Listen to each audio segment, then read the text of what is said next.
성령의 역사로 하나님 말씀이 임하는 시간 되기를 바랍니다. 그리스도께서 우리를 부르신 것은 함께하기 위함이고 또 전도도 하며 귀신을 내쫓는 권능을 가지게 하려 하심이라 이렇게 말씀하셨습니다. 사람은 누구나 창세기 3장 근본 문제 속에서 태어납니다. 재앙 또 사탄, 이 지옥 배경에서 태어납니다. 세상에서는 인간의 근본 문제를 가르칠 수가 없습니다. 성경에서만 말씀하고 있기 때문에 그렇습니다. 제가 잘 아는 어떤 분이 있습니다. 이 사람은 태어나 보니 불교 배경이었습니다. 부모님이 이혼을 하고요. 그러니까 이제 어머니와 함께 살게 되지요. 본인 뜻과 전혀 상관없이 이런 이제 배경을 가지고 태어나게 됩니다. 또 어머니는 또 재혼을 하셔야 되고요. 그러다 보니까 이제 어붓 아버지 밑에서 성장하게 됩니다. 또 피가 한 방울도 섞이지 않은 형과 함께 살아야 되고요. 그러니까 본인의 뜻과 상관없는 전혀 상관없는 그런 이제 복잡한 가정에서 성장하게 됩니다. 그 말은 하나님의 큰 계획이 있는 것이죠. 우리가 복음으로 딱 정리가 되면 하나님의 큰 계획을 발견하게 됩니다. 그런데 문제는 이때 나도 모르게 살아남아야 한다는 강한 동기가 그 사람의 내면에 깊이 자리를 잡게 됩니다. 본인도 모르게 창세기 3장 나 중심이라는 이것이 딱 자리 잡게 됩니다. 그래서 모든 시작과 끝을 나 중심에서 생각하고 판단하고 스스로 살아남게 되는 거죠. 혼자서 나름대로 살아남는 방법을 이제 터득하게 된 거죠. 이렇게 해서 세상 방법, 인본주의가 나도 모르게 내면에 딱 자리 잡게 됩니다. 그러면 굉장히 이익과 유익에 눈이 밝아져요. 나도 모르게. 살아남아야 한다는 강한 동기가 그 사람의 내면에 깊이 자리를 잡게 됩니다. 이런 상태에서 이제 복음을 받게 된 겁니다. 참 감사하지요. 그런데 남은 과제가 하나 있습니다. 복음 받았다면 하나님의 자녀입니다. 아직 과거가 복음화되지 않은 겁니다. 여전히 나 중심으로 살아가게 되는 겁니다. 나 중심으로 몸부림치다가 창세기 6장 네피림의 영향을 자꾸 받는 거죠. 네피림에 의해서 움직여진다는 거죠. 이러니까 하나님의 뜻과 이제 반대로 가는 겁니다. 그 다음 순서가 뭐냐 하면 하나님을 대적하는 바벨탑 운동으로 저절로 가게 되어 있습니다. 우리가 바벨탑을 쌓아서 하늘에 닿게 하여 우리 이름을 내고 흩어짐을 면하자. 하나님을 대적하는 탑을 쌓아 올리게 되는 겁니다. 이렇게 전 세계가 지금 이렇게 멸망의 길로 가고 있습니다. 이때 하나님이 아브라함에게 하신 말씀이 있습니다. 여러분 이 언약을 굳게 붙잡으셔야 됩니다. 창세기 12장 1절 4절이죠. 하나님이 아브라함에게 너는 너의 고향과 친척과 아버지의 집을 떠나 내가 네게 보여줄 땅으로 가라. 내가 너로 큰 민족을 이루고 내게 복을 주어 내 이름을 창대하리니 너는 복이 될지라. 창세기 3장, 창세기 6장, 창세기 11장 그 영향 속에 있지 말라는 거예요. 새로운 축복을 주시겠다는 거예요. 그 메시아 올 땅으로 가라는 겁니다. 이 언약을 굳게 붙잡고 아브라함은 턴한 겁니다. 메시아의 땅을 가나안으로 가는 거죠. 그 과정 속에서 불신앙도 버리게 되고 많은 치유가 있었습니다만 결국은 이 아브라함이 오직이라는 그 언약을 붙잡게 되는 거죠. 이렇게 해서 승리하게 됩니다. 처음부터 주신 창세기 3장 15절 여자의 후손 그 메시아의 땅으로 가라는 것이었습니다. 여러분 꼭 기억하시기 바랍니다. 사람은 누구나 상처를 다 가지고 있는 거예요. 이 상처 속에 있지 말라는 겁니다. 이 상처는 발판입니다. 그 이상 이하도 아닙니다. 복음을 위한 발판입니다. 지금 마가복음을 우리는 이제 읽어가고 있습니다. 마가복음 1장에 보면 35절에 보면 귀신 들린 현장이 나옵니다. 예수님이 귀신 들린 현장을 치유하신 겁니다. 예수님이 우리에게 모든 흑암을 이길 권세를 주셨습니다. 자녀의 권세를 주셨습니다. 누가복음 10장 19절에 보면 사탄을 이길 권세를 주신 겁니다. 뱀과 정갈을 밟으며 원수의 모든 능력을 제할 권능을 주었으니 너희를 해할 자가 없으리라 그랬습니다. 예수님이 우리에게 권세를 위임하신 겁니다. 흑암을 이길 권세, 세계를 살릴 기도할 수 있는 권세를 우리에게 주신 겁니다. 또 마가복음 3장 13절 15절에 보면 원하시는 자를 불러주다 그래요. 하나님이 원하셔야 돼요. 예수님이 원하셔야만 되는 겁니다. 원하시는 자를 부르니 나온지라 그랬습니다. 왜? 함께하기 위하여. 또 전도도 하며 귀신을 내쫓는 권세를 주기 위해 불렀다 이렇게 말씀하셨습니다. 성삼위 하나님은 지금 내 눈에 보이지 않게 나와 함께 하십니다. 보좌의 축복으로 나와 우리와 함께 하시는 겁니다. 그래서 모든 과거, 오늘, 미래를 살리는 3시대의 축복을 주신 겁니다. 자, 오늘 말씀은 마가복음 4장 35절 41절 말씀을 읽었습니다. 광풍이 불어닥쳤는데 그걸 잠잠하게 하는 그런 내용입니다. 우리는 갑작스럽게 위험을 당할 때가 있습니다. 갑자기 예고 없이 위험을 당하면 우리는 당황하게 되죠. 이때가 중요한 겁니다. 어떤 위험도 기회로 만들 수 있다는 거예요. 이런 준비가 된 인물이 렘넌트입니다. 구약의 렘넌트들입니다.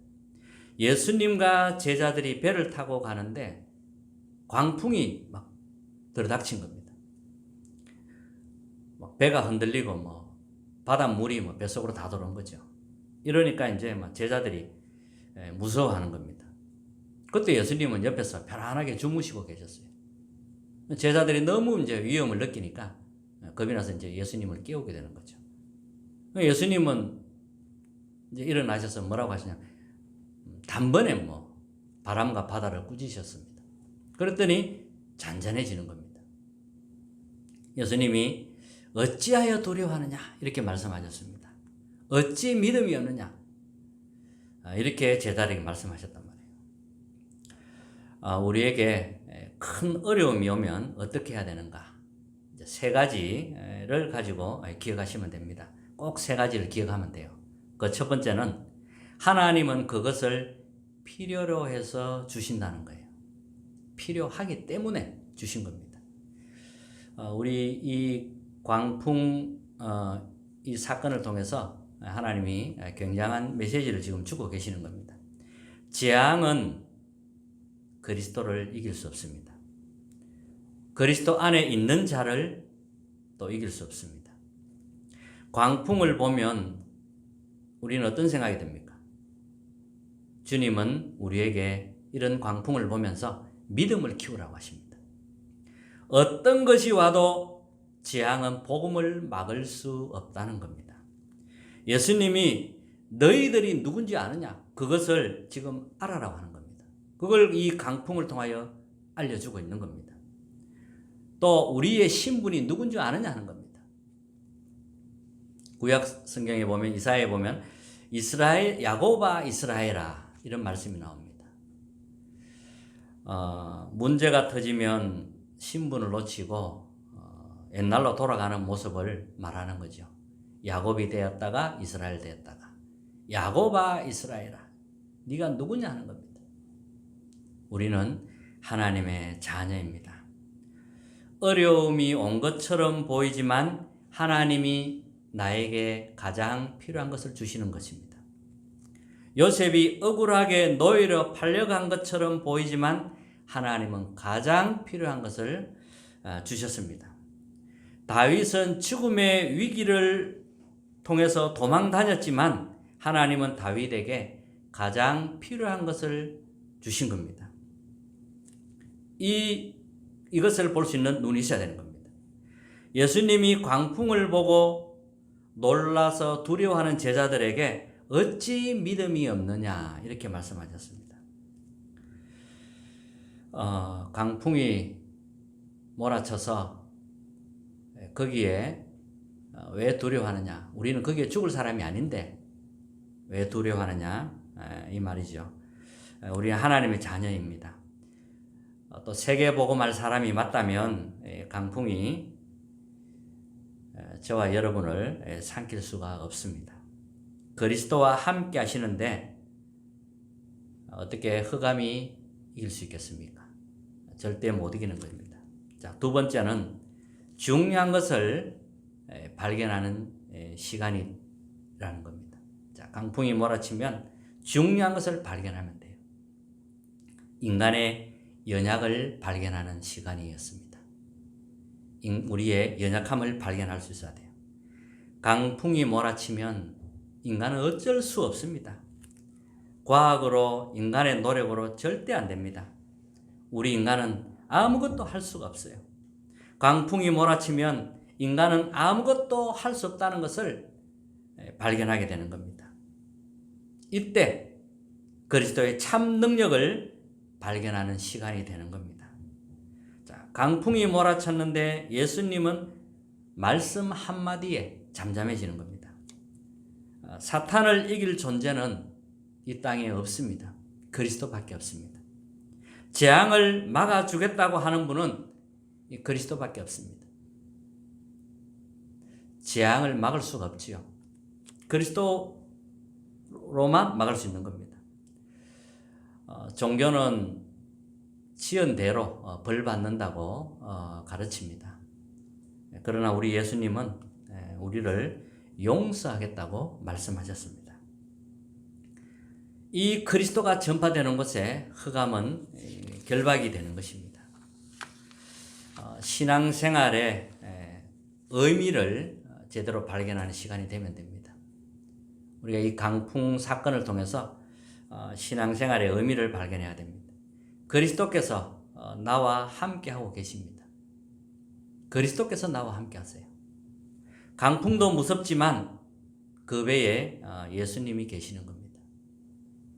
어떤 강풍이 몰아쳐도 우리가 주님과 함께하는 비밀이 있다면 문제가 되지 않는 거죠. 또 예배도 의미가 있고요. 하나님은 나에게 어떤 말씀을 주실까? 이런 생각을 해야 됩니다. 이런저런 문제 사건을 많이 만납니다. 또 오늘 본문처럼 어떨 때는 광풍을 만날 때도 있습니다. 하나님은 거기에 말씀을 주시려고 하는 거죠. 그게 예배입니다. 그래서 예배가 설레야 됩니다. 또 기도를 어떻게 해야 되느냐 이렇게 묻는 사람이 있습니다. 성삼위 하나님으로 영으로 충만하게 해달라고 기도하십시오. 내 생각이 없어지고 내 불신앙이 사라질 만큼 그렇게 기도를 하시면 됩니다. 성삼위 하나님으로 충만해야 돼요. 그러면 보좌의 축복이 임하죠. 시공간 초월의 축복, 237의 빛이 내 안에 임하게 되는 겁니다. 이렇게 9가지가 세팅이 되는 것이고요. 3시대에 살리는 축복이 임하게 되는 겁니다. 지금 갈수록 영적인 문제, 정신 문제 심각해집니다. 더 심해집니다. 오직 그리스도가 아니고는 해결이 안 됩니다. 되는 것 같아도 다른 것으로는 안 됩니다. 오직이라 해야 됩니다. 오직 그리스도라야만 영적 문제, 정신 문제 해결할 수가 있습니다. 자, 그러면 세 번째, 중요한 시작을 말하는 것입니다. 모든 사람에게 과거와 오늘, 미래가 있습니다. 과거는 없어지지 않습니다. 그래서 발판이 돼야 됩니다. 서론에서 말씀드렸는데요. 대부분이 이제 과거 상처에 묶여서 살아갑니다. 그걸 몰라요. 묶여서 벗어나지를 못합니다. 새로운 축복을 받았는데 그것을 못 누리는 겁니다. 과거는 지나갔다고 말하지만 아니죠. 그것 때문에 발목이 잡히고 내가 죽게 되는 겁니다. 과거는 완전히 발판 삼아야 합니다. 그리고 오늘 보는 눈입니다. 모든 고난과 풍랑을 축복으로 만들어라는 겁니다. 풍랑이 왔다. 고난이 왔다. 이건 하나님 필요해서 준 건데 우리가 제대로 축복으로 만들 수 있는 겁니다. 미래는 세계복음화의 시작입니다. 이것을 확실히 하라는 것입니다. 그리고 세계복음화의 시작이 우리의 미래가 되는 것입니다. 자, 결론입니다. 애굽 노예로 가기 전에 이 언약을 잡고 노예로 가지 말고 애굽을 살리라고 합니다. 포로되기 전에 미리 언약 잡고 정복하라는 겁니다. 이것이 하나님의 뜻입니다. 영적인 힘을 미리 얻으라는 거죠. 영적인 힘을 미리 얻으라는 겁니다. 하나님의 언약은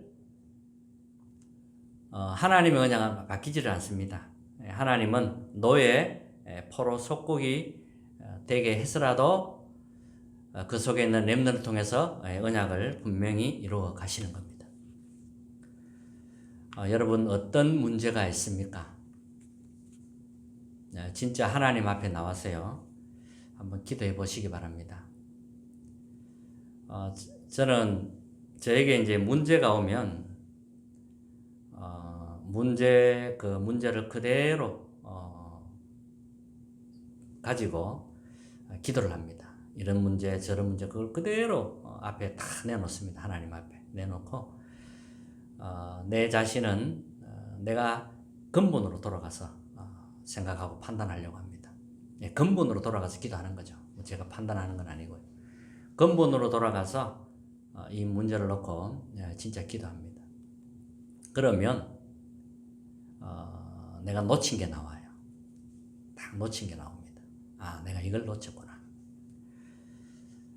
그러면서 이제 하나님이 거기에 대한 말씀을 주시는 겁니다. 저도 이제 훈련 받으면서 또 메시지를 본부를 받으면서 그렇게 답을 얻거든요. 그러니까 예배가 설레요. 어떤 말씀을 주실까? 어떨 때는 막 강풍 같은 큰 문제가 옵니다. 그러면 막 하나님은 이 문제에 어떤 답을 주실까? 그런 기대함은 있거든요. 그러면 반드시 하나님은 거기에 대한 답을 주시는 겁니다. 내가 고쳐야 할 점, 내가 다시 붙잡아야 될 것, 그리고 말씀 정리해야 될 것, 이런 것들이 이제 되어지는 거죠. 강풍을 멈추신 그리스도. 인간의 힘으로 안 되는 강풍을 멈출 수 있는 분은 그리스도밖에 없습니다. 그리스도가 나에게 오직 답이 되면 됩니다. 한 주간 최고의 은혜가 있으시기를 주님의 이름으로 축복합니다.